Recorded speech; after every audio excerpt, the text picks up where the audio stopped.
in the United States Steelworkers. This union has grown into a real power. We have a wonderful state leader in Johnny DeFazio, and we have a great, great national leader in Leo Gerard. There's only one thing wrong with Leo.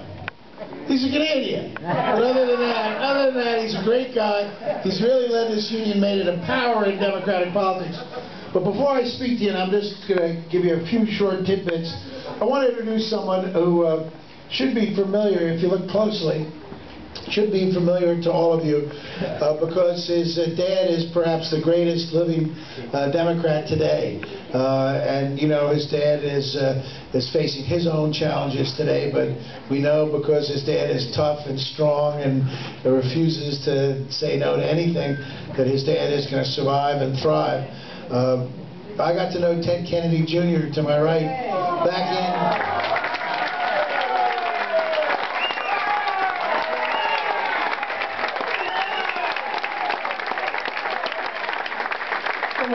Maybe we should move Ted to Pennsylvania and run for governor in 2010. I got to know Ted when I was a young district attorney back in 1980 in Philadelphia, and I was one of the few elected Democrats that was for his dad in the primary against President Carter. I didn't have anything against President Carter, but I thought we needed change, and I thought Ted Kennedy was going to bring us change. Well, this 17-year-old young man turned out to be a great campaigner. We went the length and breadth of Philadelphia campaigning for his dad, and as you recall, we did win that state primary. But Ted is here for Barack. As you know, the Kennedy family, from his dad on down, have been strong supporters of Barack from the very beginning. And he wants to say not only hello to you, but give you a few words of perspective from the greatest Democratic family in the country today. Ted? Thank you, Governor. Thank you, Governor, for that introduction. I do remember those days back in 1980, traveling across this great state. You have a great state here in Pennsylvania. Absolutely.